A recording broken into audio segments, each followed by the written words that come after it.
केजरीवाल हार गया। होते रहती है हार जीत तो। हार होती है तो सिलसिला। कभी कोई पार्टी की सरकार आती है, कहीं किसी पार्टी की आती है। किसी को लोकतंत्र बोलते हैं। अगर एक ही पार्टी होती है तो क्या ही मतलब हो। लोकतंत्र की सुंदरता है कि अलग अलग पार्टियों की सरकार है, सबको मौका मिलना चाहिए। सही नहीं? तो चलता रहता है अलग अलग सिस्टम है। चलो, क्या पढ़ रहे थे कल? अंगूर, क्या बात है। सिट्रस के रोग तुम्हें याद होने चाहिए थे, हो गए होंगे। सिट्रस के रोग बोलो। Gummosis, gummosis, Phytophthora palmivora, Phytophthora palmivora. Sir, चुनाव ऐसा लड़ना चाहिए कि विधायक खरीदने की जरूरत नहीं पड़े। तो विधायक खरीदने से थोड़ा होते हैं, इसमें खरीदने से थोड़ी आ रहे हैं आज। खरीदने से कुछ नहीं होता, वो तो वोट पड़े। वोट पड़े रेक। अभी ये खरीदने वाला नहीं था मैटर इसमें। इसमें तो वोट पड़ने वाली बात थी। इसमें खरीदने से थोड़ी होता है क्या। लोगों ने वोट दिया है, वो आदमी जीता है। तो इसमें खरीदने वाली बात। खरीदने वाली तो बात तब होती जब जीतने के बाद, सरकार बनाने के बाद होती। तो तुम जानते हो, माना ही पता चलता है कि भाई क्या 70 सीट है। उसमें से पता चलता है कि भाई के एक पार्टी की 30 सीट आई है और दूसरी की भी 30 सीट आई है और किसी और पार्टी की जो है 10 सीट आई है। तो वो 10 सीट को खरीदने के पीछे लफड़ा पड़ता है कि वो 10 सीट जो भी खरीदेगा या जिसका बहुमत आएगा वो सरकार बनाएगा। तो अभी तो वो एक तरफा ही जीत हुई है, तो उसमें तो ऐसा कुछ है नहीं। ठीक है, थोड़े दिन रुको, जांच चल रही है। आज जांच शुरू हुई है। वो जांच बीजेपी ही करवा रही है, पहले तो ये देख लेना तुम। वो वहां के एलजी का ऑर्डर है, देखा तुमने? वो एलजी का ऑर्डर है। तो वो एलजी जैसे यहाँ राज्यपाल होता है ना राज्य सरकारों में, वैसे ही वहाँ केंद्र शासित प्रदेशों में दिल्ली में एलजी होता है। उस एलजी का ऑर्डर है वो। तो एलजी का ऑर्डर अरविंद केजरीवाल के नाम निकला है कि अरविंद केजरीवाल ने एक लाइन बोली थी कि हमारे 15 विधायकों को इतने इतने करोड़ रुपए का ऑफर आया और खरीदने की कोशिश की जा रही है। तो एलजी का ऑर्डर आया कि अरविंद केजरीवाल जी को हमारे ऑफिस में बुलाना। एससीबी की टीम पहुंची वहां, एससीबी एंटी करप्शन ब्यूरो वाली। और उनको बोला कि आपको ये बताना है कि कौन कौन से 15 विधायकों की लिस्ट जिनको फोन आया, किस नंबर से फोन आया, कितने रुपए ऑफर किए गए, इसकी पूरी सूचना आप बताओ, क्योंकि ये संगीन मामला, उन सबको पकड़ना है। क्या? तो ऐसा उड़ रहा है, ताकि कोई भी आदमी बोले तो उससे पहले सोच के बोले कि डेटा वास्तव में है, बात नहीं समझे क्या। तो ऐसा अगर वो सही बोल रहा है तो कार्रवाई हो जाएगी कि किसको खरीदना है। और अब तो आज चुनाव में हार गया, अब तो खरीदने लेने तो बाद की बात होगी। ऐसा। तो एक्चुअली क्या है कि राजनीति बड़ी ऊंची चीज होती है और अपने बस की बात नहीं है। इसलिए अपन तो हॉर्टिकल्चर से मतलब रखो। बोलो गमोसेस, फाइटोप्थोरा पाल्मीवोरा। नेक्स्ट जो है सिट्रस कैंकर, जीवाणु जेंथोमोनास एक्जोनोपोडिस पीवी सिट्राई। इसको फैलाता है लीफ हॉपर, लीफ माइनर, कागजी नींबू इसका जो है सूचक पौधा। ठीक है, बोलो citrus greening, huanglongbing, yellow dragon disease, जीवाणु कैंडिडेटस लिबेरी वेक्टर। ये फैलाता है सिट्रस साइला, सिट्रस साइला। और इसी प्रकार से आगे है इसके लिए जो वैरायटी है, बोलो pineapple Valencia variety of malta, citrus tristeza virus. बोलो ट्रिस्टेजा वायरस, इसको फैलाता है एफेड और सूचक पौधा है कागजी नींबू। कुछ माइनर डिजीज और पड़े, एक्सोकोर्टेस वायरॉइड यंत्रों द्वारा फैलता है, रंगपुर लाइम सूचक पौधा। इसी प्रकार से आगे बढ़े तो बोलो सोरोसेस वायरस बीज द्वारा कागजी नींबू, जाइलोपोरोसिस वायरॉइड यंत्रों द्वारा स्वीट लाइम। ठीक है, तो अब हम बात है, कल हमने कुछ जो कीट पढ़े थे उसमें बोलो fruit sucking moth, Eudocima species, leaf miner, Phyllocnistis citrella, citrus psylla, Diaphorina citri, aphid, Toxoptera citricida. Online वालों को किसी को भी नहीं आ रही क्या आवाज, या किसी एक आधे को नहीं आ रही है? क्या सबको आवाज आ रही है, एक आधे को नहीं आ रही? पहले तो ये बताओ। लास्ट पढ़ो, लेमन बटरफ्लाई, पेपिलियो डेमोलियस। चलो अब हम आगे बढ़ेंगे। वैरायटी तुम बोलो kinnow, leaf, citrus nobilis into citrus deliciosa. कल हमने अंगूर स्टार्ट किया, वाइटिस विनीफेरा। ठीक है, ऑनलाइन में किसी एक बच्चे को आवाज नहीं आ रही, बाकी सबको आ रही है। ठीक है, तो वो जो भी है वो एक बार उस ऐप से बाहर निकलो, फिर वापस अंदर एंट्री मारो। ठीक है, तब जाके बात बनेगी। हम टॉपिक पढ़ रहे हैं सामान्य जानकारी। क्या पढ़ रहे थे? बोलो सामान्य जानकारी। सामान्य जानकारी में अगला बिंदु लिखना आपको। अगला बिंदु लिखो जो पॉइंट पढ़ रहे थे उसी में। अंगूर की खेती लिखो, अंगूर की खेती का अध्ययन, विटिकल्चर। अंगूर की खेती का अध्ययन लिखो, विटिकल्चर। अंगूर की खेती का अध्ययन क्या कहलाता है? विटिकल्चर। ऐसे लिखना, डेस करके, विटिकल्चर। अंगूर की खेती का अध्ययन, विटिकल्चर। शराब बनाने का अध्ययन या शराब बनाने की विधि, शराब बनाने का अध्ययन या शराब अध्ययन। जो वाइन मेकिंग है उसके स्टडी को कहते हैं इनोलॉजी। उसको कहा जाता है बेटा इनोलॉजी। ओके, शाबाश, इनोलॉजी, इनोलॉजी, इनोलॉजी। अंगूर की खेती का अध्ययन तो क्या था? विटिक, आ जाओ आगे आ जाओ। विटिकल्चर और शराब का अध्ययन क्या कहलाता है? इनोलॉजी। इस पे बैठ जाओ, इस पे, हाँ बैठ जाओ, डरो मत। हाँ, बैग को उधर रख लो और बैठ जाओ। ठीक है, ऐसा कुछ नहीं। अब अगला पॉइंट लिखो, लिखो अंगूर को भारत में, अंगूर को भारत में 13वीं शताब्दी में अफगानियों द्वारा लाया गया। अंगूर को भारत में 13वीं शताब्दी में अफगानियों द्वारा लाया गया। अफगानिस्तान से जो आक्रमणकारी आए उसको अफगानी बोलते हैं। तो अंगूर को भारत में 13वीं शताब्दी में, अंगूर को 13वीं शताब्दी में अफगानियों द्वारा लाया गया। ठीक है, भारत में 13वीं शताब्दी में लाया गया। नेक्स्ट, एक व्यक्ति का नाम बड़ा फेमस है, doctor H P. Olmo. Doctor H P. Olmo एक अंगूर के बहुत बड़े ब्रीडर, फेमस। लिखो डॉक्टर एच.पी. ओल्मो। जैसे एच.बी. फ्रॉस्ट थे जिन्होंने किन्नो बनाए, इसी प्रकार से एच.पी. ओल्मो। लिखो एच.पी. ओल्मो, जिनको बोलते हैं अंगूर प्रजनक, प्रसिद्ध अंगूर प्रजनक, प्रसिद्ध अंगूर प्रजनक यानी grape breeder, famous grape breeder. Doctor H P. Olmo प्रसिद्ध यानी फेमस ग्रेप ब्रीडर, प्रसिद्ध अंगूर प्रजनक, doctor H P. Olmo. Doctor H P. Olmo अंगूर प्रजनक। डन। अंगूर में विटामिन बी भी ज्यादा होता है, तो ऐसे लिखो, अंगूर स्रोत है विटामिन बी का। कार्बोहाइड्रेट लिखा था ना कल, ऐसे करके। ये इंपॉर्टेंट नहीं है पॉइंट, विटामिन बी वाला कोई खास नहीं। एक 12वीं किताब में थोड़ा सा टीएसएस दिया हुआ है, तो आप जनरल नॉलेज के लिए समझे खाली, हम सामान्य जानकारी पढ़ रहे हैं। देखो, कुल घुलनशील ठोस को टीएसएस बोलते हैं। क्या बोलते हैं? लिखो TSS, total soluble solid, total soluble, soluble solid.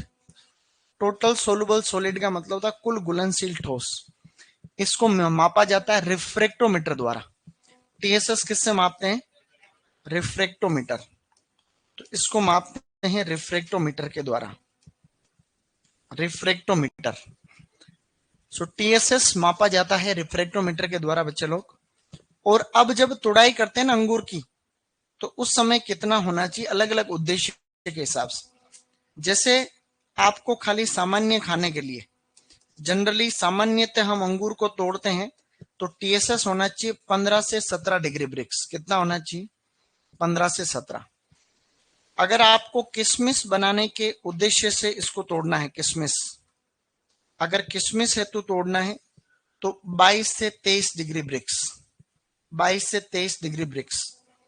और अगर आपको रेड वाइन बनानी, लाल शराब, तो रेड वाइन के लिए 24 से 25 डिग्री ब्रिक्स। ये बहुत ज्यादा इंपॉर्टेंट नहीं है, इसलिए घबराने की आवश्यकता बिल्कुल भी नहीं। जैसे गन्ने को, अंगूर को भी हम जब तोड़ते हैं तो ये अंगूर की बात ही हो रही है, तो सामान्यतः 15 से 17 डिग्री ब्रिक्स। ये टीएसएस क्या है? कुल घुलनशील ठोस को टीएसएस बोला जाता है, टीएसएस। ओके,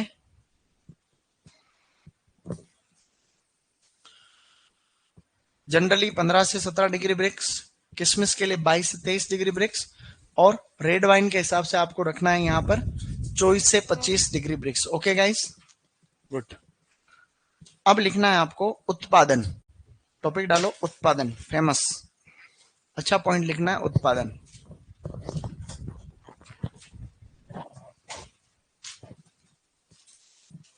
ओके,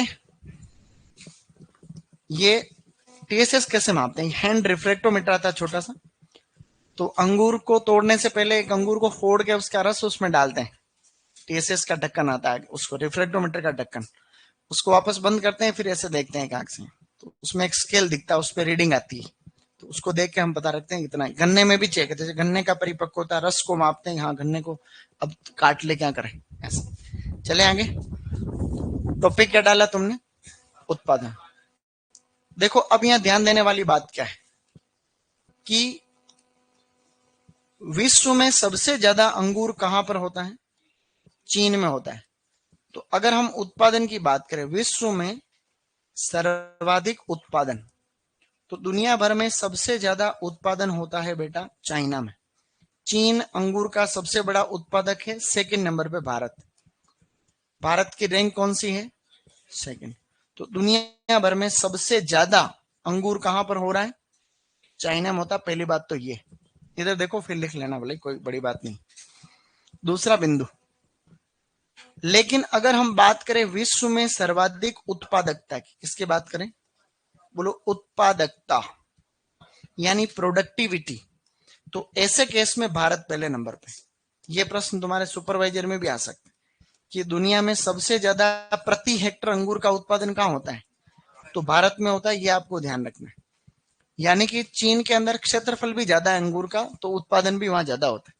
लेकिन अपने यहाँ अपने भारत में महाराष्ट्र साइड में जो अंगूर होते हैं ना, वहां अंट अंगूर लगता है, 1 हेक्टर के अंदर खूब प्रोडक्शन होता है। तो उत्पादकता का मतलब होता है प्रति हेक्टर प्रोडक्शन। क्या होता है गाइस?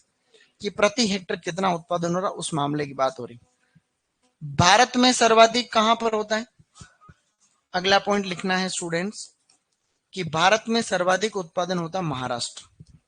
तो प्रश्न आएगा कि इंडिया में सबसे ज्यादा अंगूर किधर हो रहा है? तो सर्वाधिक उत्पादन है ना, उत्पादन, तो वो है आपका महाराष्ट्र। महाराष्ट्र एमएच में समझ आओगे, एमएच महाराष्ट्र, एमएच का मतलब क्या है? हाँ, मनोनीत हीरालाल शास्त्री। हीरालाल शास्त्री जो है राजस्थान के पहले मनोनीत मुख्यमंत्री। तमिलनाडु को शॉर्टकट में कैसे लिखते हैं? तमिलनाडु, बोलो TN, टीकाराम पालीवाल निर्वाचित, सही नहीं थे? तो एमएच का मतलब तो है मनोनीत हीरालाल शास्त्री, और पहले टीकाराम पालीवाल निर्वाचित मुख्यमंत्री थे राजस्थान के। इसी प्रकार से अगला पॉइंट लिखना आपको, मैं बोल के लिखा रहा हूं, पहले ये लिख लिया लाइन, कोई बात नहीं, इसको लिख लो। अच्छे अच्छे छोटे छोटे पॉइंट है, लेकिन सब बढ़िया बढ़िया पॉइंट है। क्वेश्चन आएंगे अंगूर से भी। एक क्वेश्चन सुपरवाइजर में, सर आपके अनुमान से एग्रीकल्चर सुपरवाइजर पेपर इस बार हार्ड आएगा सरल आएगा? बेटा ऐसा है कि हार्ड न तो आएगा और ना ही आएगा सरल।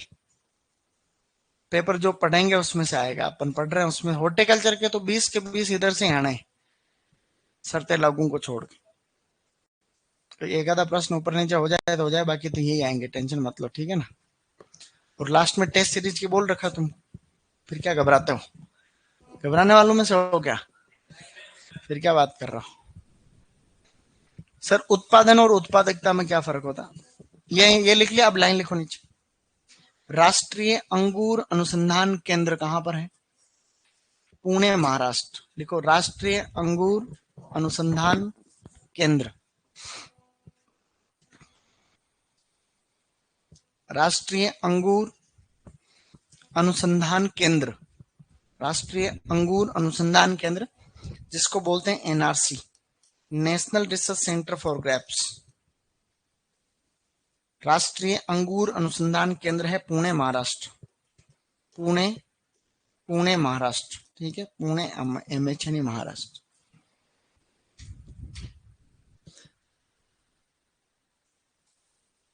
चले आगे। देखो उत्पादन और उत्पादकता में समझे, जैसे 3 किसान हैं, 1 2 3, कितने किसान हैं? इन तीनों ने एक एक हेक्टर के अंदर लगा रखा है अंगूर। क्या लगा रखा है?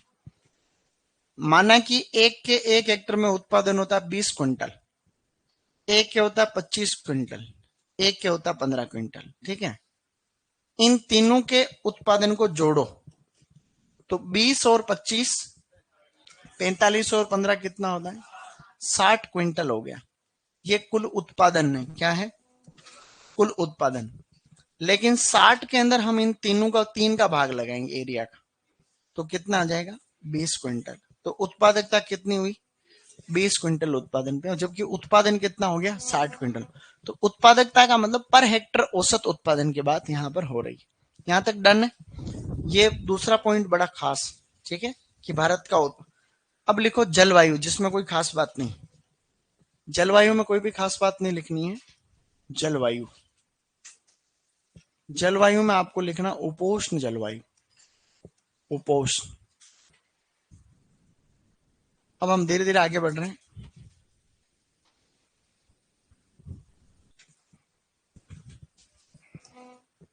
चले आगे। अब आपको पता है क्या लिखना? अब लिखना है आपको प्रवर्धन। टॉपिक डालो प्रवर्धन। स्टूडेंट्स, टॉपिक डालते हुए प्रवर्धन, ठीक है ना, शाबाश। प्रवर्धन, प्रवर्धन में कुछ बातें आपको ध्यान रखनी है। जैसे इसका व्यावसायिक प्रवर्धन होता है कठोर कास्ट कलम से, हमने पहले पढ़ा था। कठोर कास्ट कलम, कठोर कास्ट कलम। हार्ड वुड कटिंग, क्या बोलते हैं इसको? हार्ड वुड कटिंग, अंग्रेजी भी याद रखना, हार्ड वुड कटिंग। और कलम में जड़ फुटान के लिए कौन सा रसायन काम में लेते हैं या हार्मोन? IBA लेते हैं। तो ये हमने कठोर कास्ट कलम करनी है। लगभग लगभग हम दिसंबर जनवरी महीने में ऐसा करते हैं। दिसंबर जनवरी महीने में लगभग हम ये कलम लगाते हैं। और जड़ फुटान हेतु हम IBA काम में लेते हैं। जड़ फुटान के हेतु स्टूडेंट इंडोल ब्यूटायरिक एसिड, सही नहीं है? हमने पहले पढ़ा था indole 3 butyric acid, indole 3 butyric acid.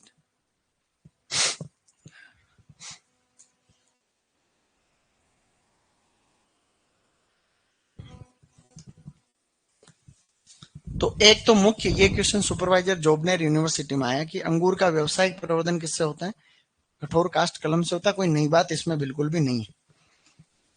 एक और विधि है जिसको चिप बडिंग कहते हैं। क्या कहते हैं? चिप बडिंग कहते हैं। तो चिप बडिंग से भी इसका प्रवर्धन हो सकता है। ऐसा क्वेश्चन एग्रीकल्चर रिसर्च ऑफिसर के एग्जाम में आया था कि चिप बडिंग किससे संबंधित है? तो अंगूर से संबंधित। ये दोनों बातें आपको ध्यान रखनी। मुख्य रूप से हार्डवुड कटिंग ही है, ठीक है। ये दोनों विधियां इसके अंदर हमारे हैं। अब देखना आगे। अब इससे भी ज्यादा अच्छी बात है।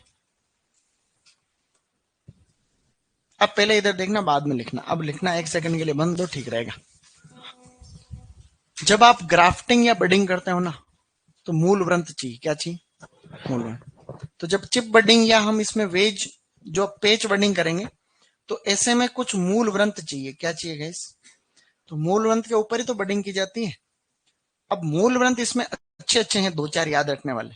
सबसे पहले आपको याद रखना, बोलो डोग रिज, डोग रिज एवं सोल्ट क्रिक, डोग रिज सोल्ट क्रिक। डोग रिज और सोल्ट क्रिक इसके फेमस मूलवंत, ये दोनों लवण और निमेटोड प्रतिरोधी, लवण एवं निमेटोड प्रतिरोधी। निमेटोड मतलब इनमें निमेटोड सूत्रक्रमी प्रतिरोधी। तो डोग रिज और सोल्ट क्रिक सबसे इंपॉर्टेंट तो यही है एग्जाम के हिसाब से। आपके मूल ग्रंथ से प्रश्न आने की हमेशा प्रायिकता रहती है। पूषा सृजन किसका मूल ग्रंथ है? अमरूद का है। रंगपुर लाइम और ये सब किसके हैं? नींबू वर्गीय। एक अंगूर के आते हैं, एक आम के आएंगे। ये मूल ग्रंथ हमेशा आने के चांस रहते हैं, मिलान करो। और बेर का भी आ सकता है, जैसे कि जीजीफस नुमुलेरिया है, जीजीफस रोटनडीफोलिया है वो। तो मूलवंत जब हम बडिंग ग्राफ्टिंग करते हैं तो अपने को मूलवंत चाहिए। डोगरिज लिखा हुआ है, ये क्या लिखा है? डोगरिज, ये ध्यान रखना। इसके अलावा कुछ मूलवंत और है, जैसे एक है टेम्पल। क्या है? टेम्पल करके एक मूलवंत और है, टेम्पल। ये टेम्पल मूलवंत में एक रोग नहीं लगता, पियर्स रोग। कौन सा नहीं लगता? बोलो पियर्स रोग प्रतिरोधी। तो इसमें ये पियर्स रोग नहीं लगता, ध्यान रखना, पता रह जाएगा। पियर्स रोग एक डिजीज होता है, कवक से होता है। वैसे क्या होता है? वो तुम्हारे कवक सिलेबस में है नहीं, फिर भी तुम चाहो तो मैं इस कवक का नाम लिख रहा हूं यहाँ पे। पियर्स रोग किससे होता है? कवक से होता है। कवक का नाम याद रखने की कोशिश करनी है खाली। क्या है? बोलो हाँ, खाली कोशिश करनी, याद नहीं होगा तो कोई बात नहीं। बोलो जाइलेला, जाइलेला, जाइलेला फेस्टिडियोसा। बोलो फेस्टिडियोसा, जाइलेला फेस्टिडियोसा। ये उस कवक का नाम है जिससे कौन सा रोग होता है? पियर्स। और ये कौन से मूल ग्रंथ में नहीं होता है? टेम्पल में नहीं होता। कुछ अन्य मूल ग्रंथ और लिखने जा रहा हूं, जो कि इस प्रकार से यहाँ पे कुछ अन्य आएंगे अब, ठीक है। तो अन्य मूल ग्रंथ कौन कौन से हैं? बोलो 110 आर, सेलोनेस, तो सेलोनेस, टेल की 5A, बोलो टेल की 5A। इसके अलावा और भी बोलो 16-13, 16-16, 16-19। ये सभी अलग अलग मूल बनते हैं। 16-13, 16-16, ये भी अलग अलग प्रजातियों के नाम। देखो इसमें कुछ प्रजाति, जैसे डोगरिज और साल्ट क्रिक है ना, ये नींबू, इसकी अंगूर की एक प्रजाति है, उसका नाम है वाइटिस चैंपिनी। क्या नाम है? उस ग्रुप से संबंधित है। अगर याद रखो तो इस दोनों में क्या याद रखो, लिख दूंगा यहाँ, एक्स्ट्रा लिख रहा हूं, ठीक है। बोलो वाइटिस चैंपिनी, वाइटिस चैंपिनी। तो वाइटिस चैंपिनी वाले ग्रुप से जो संबंधित मूल ग्रंथ है वो दो हैं। बोलो डोगरिज, सोल्ट क्रिक। बाकी अन्य में है, बोलो टेम्पल, 110 आर, सेलोनेस, टेल की 5 है, और 16-13, 16-16, 16-19।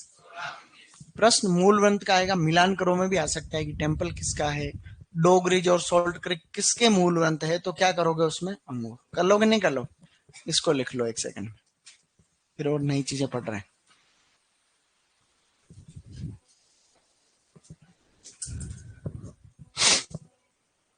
सर कल से नई ब्रांच स्टार्ट होगी क्या? कल 9 तारीख है। तो कल 9 तारीख है, तो क्या शुभ मुहूर्त है क्या? है भाई? नया बेच बोल रहा है, ब्रांच स्टार्ट बोल रहा? बेच बोल रहा होगा, है ना? बेच। हाँ, तो कल से नया बेच स्टार्ट हो रहा, आजा। अभी हमारे नए नए लड़के भी आए, धौलपुर से आए हो। तू भी आजा, कहाँ का है? चीकू का मूल ग्रंथ मैंने लिखा रखा है प्रवर्धन के दौरान। क्या नाम है बताओ? रायन किरनी।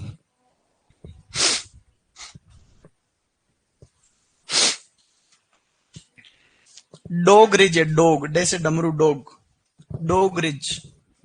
डोग रिज सोल्ट क्रिक अधिक लवण को सहन कर लेता है, निमेटोड प्रतिरोधी है। ये प्रतिरोध लिख दिया आगे। वो क्या, कोई बात नहीं। कभी कभी क्या है कि ऐसे भोलपन पड़ जाती है, भोलपन, समझते हो? गाँव में कहते हैं भोलपन पड़ गई, का मतलब आदमी को पता ही नहीं रहता क्या हो रहा है ऐसे।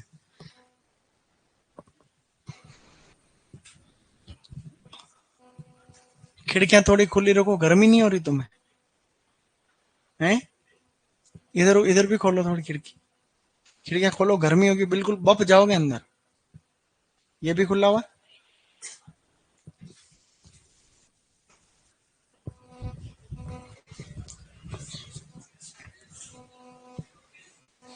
क्या बात।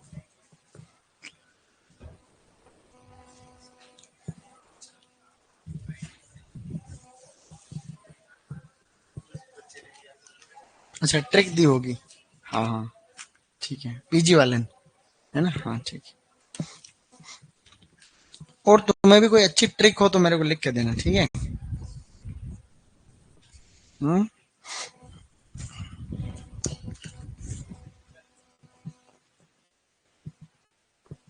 वहां आना पड़ेगा।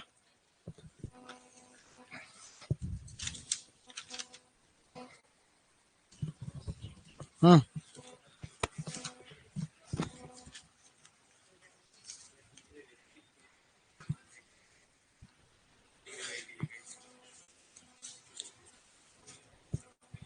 बुक के अंदर उल्टा छपा हुआ है, बुक में उल्टा है, ठीक है? तो मैं यहाँ लिखाता हूँ वो ज्यादा सही है, ठीक है? कई चीजें ऐसी है जो बुक में नहीं मिलेगी। हाँ भाई। वाइटिस चैम्पिनी। वाइटिस चैम्पिनी एक प्रजाति, उसी के ये दोनों रूट स्टॉक है, डोगरेज और सॉल्ट क्रेक। वाइटिस चैम्पिनी कम दिख रहा है लेकिन मैं बोल रहा हूँ, वाइटिस चैम्पिनी।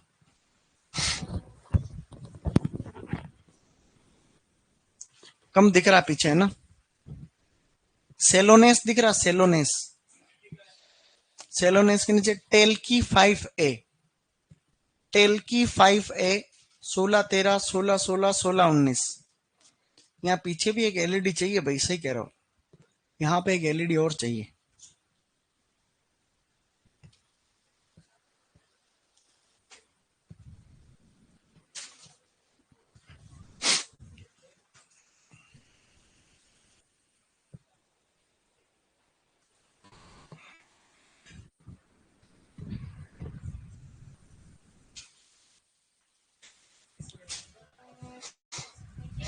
टेल की 5A, ये भी 16 13। सेलोनेस, सेलोनेस है टेल की 5। सेलोनेस के ऊपर जय सियाराम कहाँ है? सेलोनेस। अच्छा, ये वाला क्या? 110R बोल रहा हूँ रे, 110R। कवक का नाम लिखा बेटा, जाइलेला फेस्टिडियोसा। जाइलेला फेस्टिडियोसा। थोड़ा कम दिख रहा पीछे, ये बात बिल्कुल सत्य है।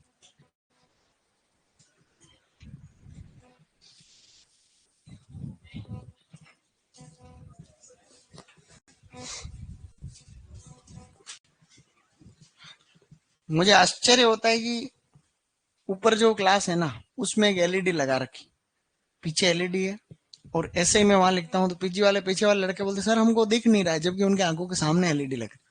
तो फिर तुम भी तो कितनी संघर्ष कर रहे हो हैं? कौन पूछने में आ जाता है? मैं? तो मैंने तो तुम्हें पूछा नहीं कभी। नहीं, मैंने लगाने के लिए बोला नहीं ना उनको, अभी तक बोला ही नहीं है उनको। वो लगे नहीं जो अपने घर की। अरे तो अपने घर की थोड़ी कोचिंग है, अपन तो बोल सकते हैं। हम खाली सलाह दे सकते, आदेश नहीं दे सकते। सलाह दे सकते, एप्लीकेशन लिख सकते हो तुम। मेरा नाम नहीं लेना है, एप्लीकेशन लिखनी है, सर को दे दो कि सर हमें पीछे दिक्कत होती है, तो उसमें एक सही निर्णय लो और हमारे एक एलईडी लगा दो। है? कौन से मैम? लिख के दो, लिख के दो, जज साहब को दो लिख के। नहीं लगेगी मतलब क्या होता है? लगानी पड़ेगी। देखो, मैम ने कोई विशेष परिस्थिति में कहा होगा नहीं लगेगी, लेकिन लेकिन जरूरत है तो लगनी पड़ेगी उसको। सही नहीं?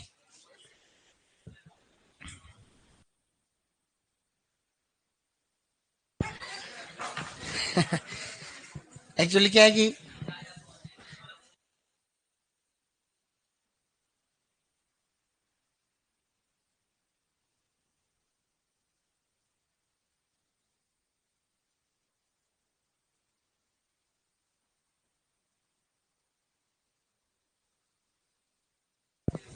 सारे सारे इंस्टीट्यूट की बात होगी, रॉयल की बात ही नहीं हो रही। अब लिखो पुष्पन एवं फलन।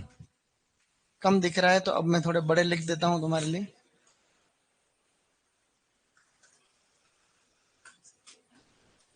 अब लिखो बेटा पुष्पन एवं फलन।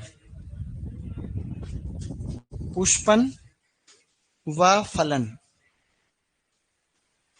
पुष्पन व फलन। टॉपिक डालो पुष्पन व फलन।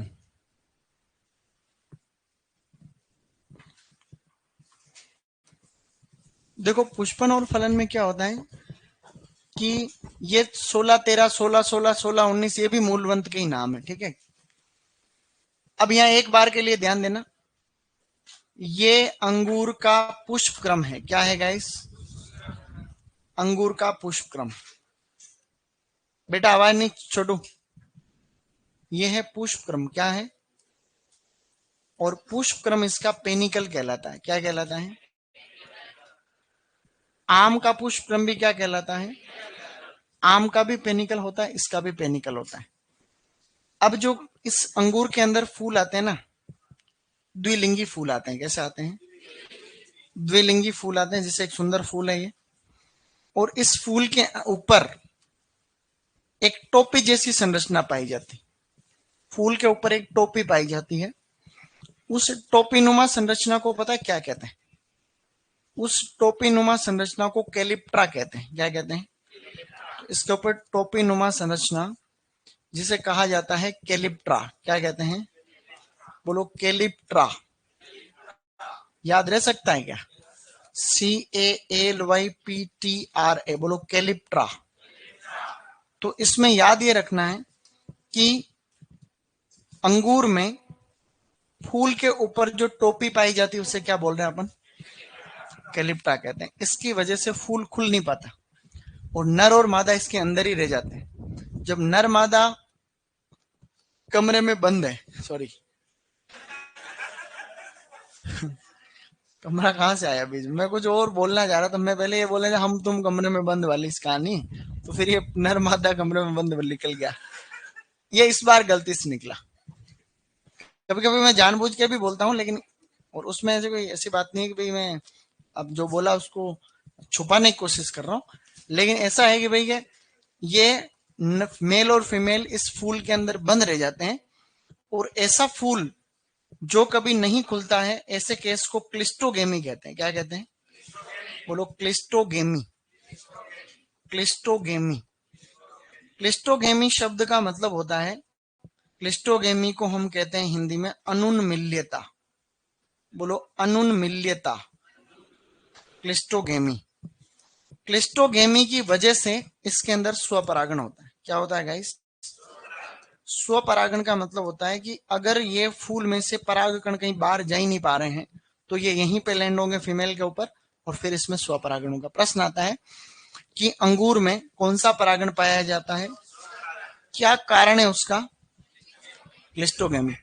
गेहूं के अंदर भी क्लिस्टोगेमी का पाई जाती है, परिणाम स्वरूप स्वपरागण होता है। गेहूं में भी स्वपरागण है। इसके कारण इसके अंदर फूल जो है, जो फूल है उससे जो फल बन रहा है उसके अंदर 3-4 महीने का टाइम लगता है। कितना टाइम लगता है? 3 से 4 महीने का टाइम लगता है फूल से फल बनने में। तो यहाँ बेसिक चीजें देखो क्या हो गई। अंगूर का पुष्प क्रम क्या कहलाता है? फूल के ऊपर टोपीनुमा आवरण, बोलो कैलिप्ट्रा। और स्वपरागण का कारण क्या है? क्लिस्टोगेमी। क्लिस्टोगेमी शब्द का मतलब होता है ऐसे फूल जो कभी खुलते नहीं है, परिणाम स्वरूप स्वपरागण होता है। ये आपको छोटी मोटी बातें ध्यान रखनी। अब इसको आपको थोड़ा सा लिख लेना, ठीक है। फटाफट साथ में लिखने तो टाइम बचता है इससे। आज मनीष सिसोदिया बहुत रो रहा है, रो रहे हैं ऐसा लिखो पहले तो। रो रहा है जो कोई तुम्हारा बेटा है क्या? भाई देश के भले ही हार गए तो भी शिक्षा मंत्री थे एक दिल्ली के, तो अपने बड़ों को इज्जत दो थोड़ी। रोकने पर भी रुक नहीं रहे हैं केजरीवाल, बहुत रोकने की कोशिश करें, रोकते रोकते वह भी रोने लगे। देखो ऐसा है कि हार जीत होती रहती है, और मेहनत करते हैं कई बार तो कई बार हार भी जाते हैं। तो इसलिए क्या है कि इसमें अब इस पे क्या ही कह सकते हैं अपन, तो सही नहीं है। अगर केजरीवाल के लिए कुछ बोला तो बीजेपी वाले नाराज हो जाएंगे, बीजेपी वालों के लिए कुछ बोला तो केजरीवाल के चाहने वाले नाराज हो जाएंगे, और किसी के लिए कुछ बोला तो कांग्रेस वाले बुरा मान जाएंगे। इसलिए अपने यूं है कि सभी पार्टियां बढ़िया है और हार जीत होती रहती है, और कभी कोई पार्टी हारती है तो कभी कोई जीतती है। और तुम अब बड़े हो गए 18 साल से ऊपर, तो सोच समझ के वोट दें, सही नहीं है?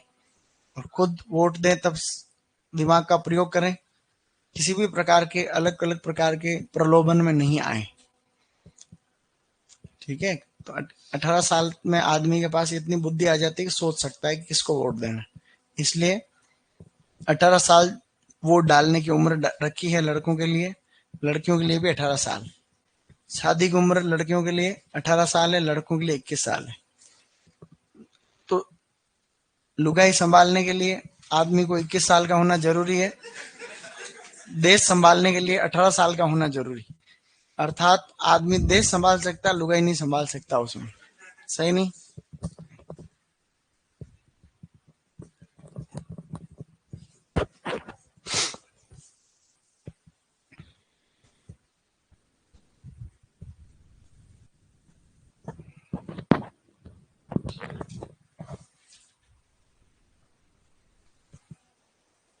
अब लिखो आगे।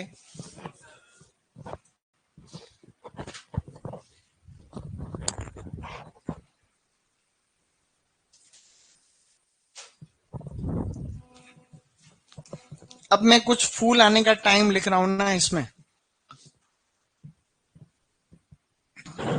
लेकिन उसमें ज्यादा इंपॉर्टेंट नहीं, खाली लिख मात्र रहा हूं, ठीक है? फूल आने का टाइम लिख रहा हूं कुछ पौधों में, लेकिन उसमें आपको बिल्कुल भी लोड नहीं लेना है। नहीं लोगे ना लोड, शाबाश, तो लिखो फिर। याद ही नहीं रखना, वो इंपॉर्टेंट नहीं है, खाली एक बेसिक चीज के लिए मैं लिख रहा हूं, ठीक है ना? यहां तक डन है? तो ये कुछ चीजें हमने पढ़ी, अनुन मिल्यता, और ये बातें याद रखने वाली हो गई। अब हम इसमें लिखने जा रहे हैं फूल और उसका समय। देखो यहाँ अंगूर की खेती उत्तर भारत में भी होती है थोड़ी बहुत, और ज्यादातर खेती होती है दक्षिण भारत, उत्तर भारत और दक्षिण भारत, उत्तर भारत दक्षिण भारत। उत्तर भारत के अंदर जो फूल आने का समय है पुष्पन, और यहाँ पे है फल आने का समय। तो फल आने का समय तुम्हें याद नहीं रखना, क्योंकि फूल आएंगे उसमें 3-4 महीने जोड़ोगे तो आपके फल भी आ जाएंगे उसमें, सही नहीं? मैंने कहा ना फूल से फल बनने में कितना टाइम लग रहा है, 3 से 4 महीने लग रहे हैं। तो उत्तर भारत में एक ही बार फूल आते हैं, फरवरी मार्च। कब आते हैं? फरवरी मार्च। फल आते हैं लगभग मई जून, मई जून में फल आ जाएंगे। दक्षिण भारत में 2 बार फूल आते हैं, जून जुलाई, जून जुलाई नवंबर दिसंबर, जून जुलाई और नवंबर दिसंबर, जून जुलाई नवंबर दिसंबर। फल आते आते समय हो जाएगा सितंबर अक्टूबर, सितंबर अक्टूबर, और यहां आ जाएगा मार्च अप्रैल। किस्मों किस्मों पर निर्भर करता है, कुछ में 15-20 दिन कम ज्यादा होते रहते हैं ऐसे। तो दक्षिण भारत में 2 फसलें ली जाती है जनरली, ज्यादातर केस में 2 फसलें लेते हैं, तो 2 बार फूल आते हैं उसमें। तो उत्तर भारत में 1 बार आते हैं। ज्यादातर पौधों में यही इसी टाइम पे फल आ रहे हैं, मतलब फूल आ रहे हैं। देखो आंवले में इसी टाइम पे आ रहे हैं, खजूर में लगभग इसी टाइम पे आ रहे हैं, अम्बे बहार जितनी भी होती है अम्बे बहार, आम के अंदर इसी टाइम पे आते हैं, और अम्बे बहार जिस जिसमें भी होती है उसमें भी इस टाइम पे फूल आते हैं। ये आपको खाली लिखना मात्र था, लिख लिया तुमने? तो लिखना है, और ये ज्यादा इंपॉर्टेंट नहीं, ठीक है? अब हम धीरे धीरे और काम की चीजों पे आगे बढ़ रहे हैं।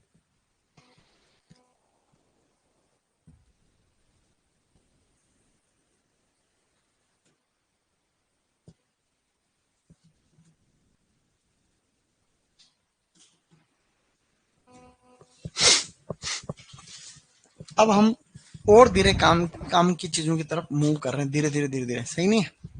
धीरे धीरे अंगूर में काम की चीजें पढ़ेंगे। अब आपको डालना है इसमें ट्रेनिंग की विधियां। हमने ट्रेनिंग प्रूनिंग वाले चैप्टर में पढ़ रखी, हमने प्रूनिंग भी पढ़ रखी। किस किसने अंगूर के अंदर प्रूनिंग पढ़ रखी है? सब हाथ खड़े करो ना। प्रूनिंग ट्रेनिंग प्रूनिंग वाला चैप्टर नहीं पढ़ाया था क्या? तो प्रूनिंग में वापस लिखा रहा हूं, खाली लिखा मात्र रहा हूं। प्रूनिंग वापस लिखा रहा हूं, ट्रेनिंग की विधियां हमने शीर्ष विधि, चार भुजा विधि, टेलीफोन विधि और बावर सिस्टम। सबसे ज्यादा फेमस कौन सा सिस्टम था? बावर सिस्टम था। अब मैं प्रूनिंग का खाली नाम वापस लिखा रहा हूं, अब लिखो प्रूनिंग। ये खाली समय देखो, इसमें खाली फरवरी मार्च जून जुलाई और नवंबर दिसंबर 3-4 महीने जोड़ोगे तो ये टाइम अपने आ जाएगा। ये फूल लाने का समय क्या, यहां से कभी भी कोई प्रश्न पहले नहीं आया देखने में, खाली जनरल नॉलेज के लिए लिखा है। जहां से प्रश्न आएगा वो थे, एक तो यहां से आ सकता है, एक मूल ग्रंथ से प्रश्न आएगा, मूल ग्रंथ से आएगा ही। डोगरीज और साल्ट क्रिक में आप लिख सकते हो सुपरवाइजर 2026, ठीक है, डोगरीज सॉल्ट क्रिक। तो मूल ग्रंथ से तो प्रश्न आते ही आते हैं, प्रवर्धन की विधि से भी आ सकते हैं, जो कि हमने 3-4 बार पढ़ ली अलग अलग जगह पे। अब लिखो प्रूनिंग। बेटा टॉपिक डालो प्रूनिंग, काट छांट, काट छांट, काट छांट को बोला जाता है प्रूनिंग। प्रूनिंग, काट छांट अर्थात प्रूनिंग। देखो प्रूनिंग में क्या क्या करना है अपने को। यहां पर भी दो चीजें हैं, उत्तर भारत और दक्षिण भारत। उत्तर भारत और दक्षिण भारत, यहां से प्रश्न आने के पूरे चांस रहते हैं। आजकल काफी प्रश्न आ रहे हैं यहां से, इसलिए प्रूनिंग इंपॉर्टेंट है। उत्तर भारत में एक ही फसल ली जाती। उत्तर भारत में बज गया डीजे, क्या बज गया? उत्तर भारत में बज गया डीजे, मतलब दिसंबर जनवरी।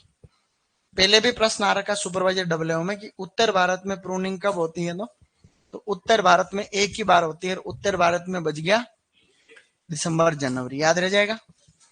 दक्षिण भारत में 2 बार प्रूनिंग होती है। सुपरवाइजर के बाद में अपन बनेंगे एओ, क्या बनेंगे? डबल एओ से भी ऊपर होता है एओ। तो 2 बार प्रूनिंग होती है, लिखो अप्रैल, अप्रैल और अक्टूबर, अप्रैल और अक्टूबर। बस प्रश्न यहीं तक सही हो गया तुम्हारे, अप्रैल से अक्टूबर तक प्रश्न सही हो गया। तो दक्षिण भारत में 2 बार प्रूनिंग की जाती है। समय कब है? अप्रैल में और अक्टूबर में, ठीक है, अप्रैल अक्टूबर। जो अप्रैल में प्रूनिंग होती है, यहां पे आप लिख सकते हो ए बी। अप्रैल में जो होती है उसको बोलते हैं बैकवर्ड, क्या बोलते हैं? बैकवर्ड प्रूनिंग, या जिसको फाउंडेशन प्रूनिंग कहते हैं। Foundation pruning, foundation pruning, foundation pruning. अक्टूबर में होती है उसे फॉरवर्ड प्रूनिंग कहते हैं। फॉरवर्ड प्रूनिंग, फॉरवर्ड प्रूनिंग का मतलब क्या होता है? फ्रूट प्रूनिंग भी कहते हैं इसको, fruit pruning, fruit pruning, fruit pruning. तो 2 बार प्रूनिंग है दक्षिण भारत में, तो इसको भी आप याद रख सकते हो। प्रश्न आ रखा 2 बार, एक तो उत्तर भारत वाला तो आ ही रखा है, बहुत बार आ रखा है, और ये भी बहुत बार आया हुआ है, प्री पीजी के अंदर आ रखा है कि दक्षिण भारत में प्रूनिंग कब करते हैं। ऑप्शन में आ रखे हैं अप्रैल, अक्टूबर, जनवरी, ए और बी दोनों। तो ऐसे में ए और बी दोनों करना है, ठीक है, अप्रैल अक्टूबर पता रह जाएगा। ए ओ अप्रैल अक्टूबर, और अप्रैल में कौन सी करते हैं पूछ लेते, ए बी। अप्रैल में बैकवर्ड करते हैं और अक्टूबर में फॉरवर्ड करते हैं।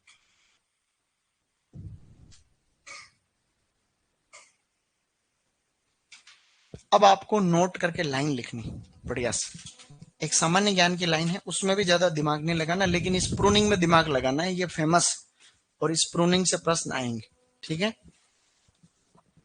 अब आपको लाइन क्या लिखनी की, अंगूर के अंदर एक्चुअली एक चीज को समझे पहले, तो मैं आपको एक छोटी सी जनरल नॉलेज बताने की कोशिश कर रहा हूं। हम खाली अंगूर में बहुत ज्यादा गहराई तक नहीं पढ़ रहे हैं, उसके पीछे कारण है कि जो आपके सिलेबस में है उससे थोड़ा ज्यादा ही पढ़ रहे हैं अपन, कम नहीं पढ़ रहे हैं, ठीक है ना।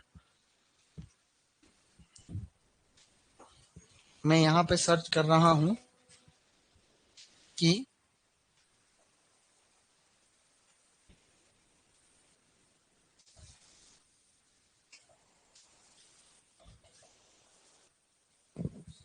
देखो ऐसा है, एक चीज बता रहा हूँ जनरल नॉलेज, ठीक है, खाली सामान्य ज्ञान है वो।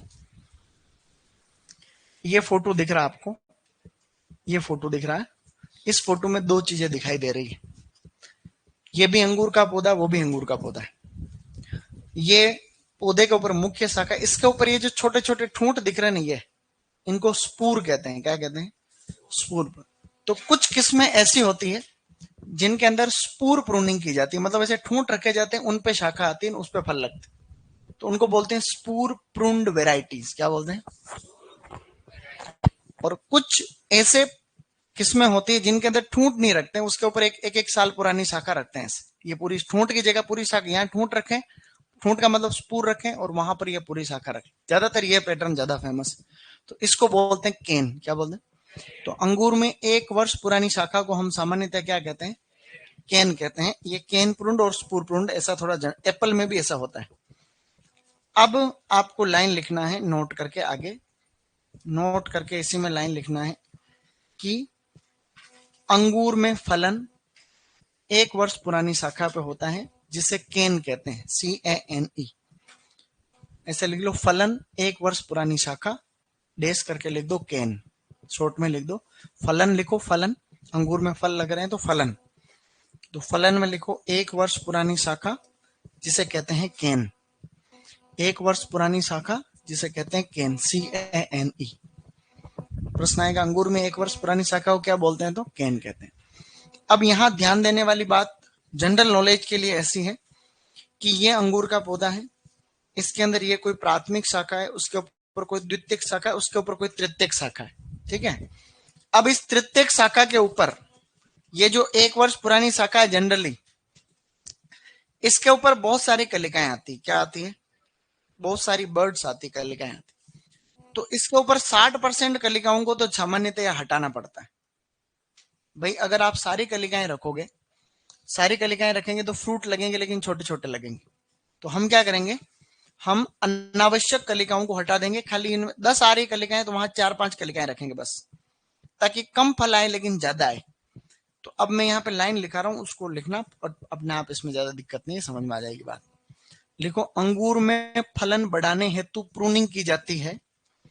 अंगूर में फलन बढ़ाने हेतु प्रूनिंग की जाती है, जिसमें अंगूर में फलन बढ़ाने हेतु प्रूनिंग की जाती है, जिसमें तृतीयक शाखाओं पर 60% कलिकाओं की कटाई की जाती है। अंगूर में फलन बढ़ाने हेतु प्रूनिंग की जाती है, जिसमें तृतीयक शाखाओं पर 60% कलिकाओं की कटाई की जाती है, जिसमें तृतीयक शाखाओं पर 60% कलिकाओं की कटाई की जाती है। वह किस्मों के अनुसार कुछ कलिकाएं शेष रखी जाती है। वह किस्मों के अनुसार कुछ कलिकाएं शेष रखी जाती है। वह किस्मों के अनुसार कुछ कलिकाएं शेष रखी जाती है। वह कुछ कलिकाएं, मतलब किस्मों के अनुसार कुछ कलिकाएं शेष रखी जाती है। कुछ कलिकाएं शेष रखी जाती है। जैसे एक वैरायटी है थॉमसन सीडलेस। क्या नाम है वैरायटी का? Thomson seedless. और एक है परलेट। ये जनरल नॉलेज है, बिल्कुल 12वीं किताब वाला मैटर है थोड़ा सा, इसलिए लिख रहे हैं, कभी ध्यान रहे हल्का सा। एक है ब्यूटी सीडलेस। 3 किस्में लिखनी आ गई, थॉमसन सीडलेस, परलेट और ब्यूटी सीडलेस। थॉमसन सीडलेस, परलेट और ब्यूटी सीडलेस। ऊपर वाली दोनों किस्मों में 4 से 5 कलिकाएं शेष रखते हैं। 4 से 5 कलिकाएं शेष रखते हैं, कलिकाएं। और नीचे इसके अंदर रखते हैं 5 से 8 कलिकाएं। 5 से 8 कलिकाएं। 5 से 8 कलिकाएं। 5 से 8। ऊपर तो है दोनों किस्मों में 4 से 5 कलिकाएं। लाइन मैंने बोली थी, पूरी लाइन वापस रिपीट कर रहा हूं, किसी ने लिखी ऑनलाइन तो। अंगूर में फलन बढ़ाने हेतु प्रूनिंग की जाती है, जिसमें तृतीयक शाखाओं पर 60% कलिकाओं की कटाई की जाती है, तथा किस्मों के अनुसार कुछ कलिकाएं शेष रखी जाती है। कुछ कलिकाएं कितनी रखनी है? थॉमसन सीडलेस, परलेट में 4 से 5 कलिकाएं, ब्यूटी सीडलेस में 5 से 8 कलिकाएं। ठीक है, ये 12वीं के अंदर लिखा हुआ वो लाइन मैंने जनरल नॉलेज के लिए तुम्हें लिखा दी, ज्यादा लोड वाली बात यहाँ नहीं है, लेकिन ये वाली प्रूनिंग ध्यान रखना। उत्तर भारत में कब करते हैं, दक्षिण भारत में कब करते हैं, ठीक है। अब हम टॉपिक डालेंगे, पता है क्या, पौधरोपण। ज्यादा कोई बड़ी बात नहीं पौधरोपण में।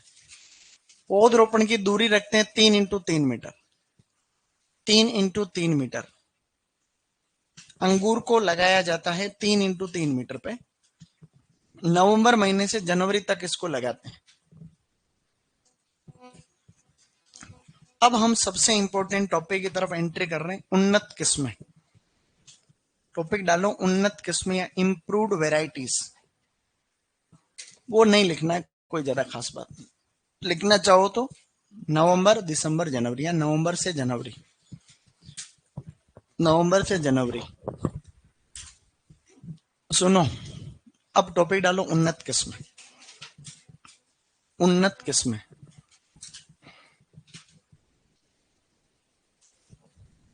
ऑनलाइन वाले कुछ भी बोलते हैं, सर आज डॉक्टर राजेंद्र प्रसाद यूनिवर्सिटी बिहार में आज किसान मेला था, सर आप आए नहीं। मैं बिहार में आया नहीं, जो कि मेरे पास कोई वो क्या बोलते हैं शक्ति होती है क्या, कौन सी शक्ति, वो नहीं होती क्या, इच्छा, इच्छा वाली, उसको क्या, मायावाह, मायावी, मायावी। मायावी शक्तियां थोड़ी है जो मैंने चुटकी बजाई और यहां से उधर, वहां से चुटकी बजाई इधर, फिर तो आदमी कहीं भी जा सकता, फिर तो मजे हो जाए जिंदगी में, हैं। लेकिन ऐसा होता नहीं ना। मैं जब छोटा था तो ऐसे मैं सपने में हमेशा ऐसा सोचता था कि ऐसा कोई जादू आ जाए तो हवा में उड़ रहे हैं, कहीं जंगलों में घूम रहे थे, आगे शेर आ गया तो जंतर मंतर करके गायब। शेर ही सोचा किधर गया रहा आदमी है, ऐसे कर। अब लिखो उन्नत किस्में। टॉपिक डाल दो उन्नत किस्में और वापस 1 सेकंड के लिए इधर देखो। अंगूर की खेती को क्या बोलते हैं अपन, विटिकल्चर। शराब बनाने के अध्ययन को, ठीक है। और टीएसएस किससे मापा जाता है। दुनिया भर में सबसे ज्यादा अंगूर का उत्पादन तो चीन में होता है, लेकिन उत्पादकता किसकी ज्यादा है, महाराष्ट्र का लेवल है। मैंने आपको कहा था कि अनार भी सबसे ज्यादा महाराष्ट्र में होता है, प्याज भी सबसे ज्यादा महाराष्ट्र में होता है, प्यार नहीं प्याज। दिमाग, दिमाग क्या है ऐसे, प्याज की जगह क्या लिख दिया। वो एक्चुअली क्या, आदमी वो लिखता है जिसकी हाथ से लिखने की प्रैक्टिस ज्यादा होती है ना, वो लिख देता फिर अनजाने में। तो मैंने प्याज की जगह यहाँ पे प्यार लिख दिया यूं। वो क्या फरवरी महीना चल रहा है, तो हर क्लास में बच्चे जाते ही ऐसा बोलते हैं कि कोई चॉकलेट है, कोई क्या है, ऐसे दिवस, वो अलग अलग दिवस आते हैं, इसमें पूरा सप्ताह मनाया जाता है, तुम्हें पता नहीं है अभी। ऐसे इंग्लिश मीडियम वालों को बहुत पता रहता है इस बारे में। बोलो हार्डवुड कटिंग, चिप बडिंग, मूल ग्रंथ Dogridge, Salt Creek, 110 R, सेलोनेस, टेल्की 5A, टेम्पल, पियर्स रोग प्रतिरोधी। पियर्स रोग कवक से होता है, कवक का नाम है जाइलेला फेस्टिडियोसा। बस ऐसे आप पढ़ते रहोगे तो आगे बढ़ते रहोगे।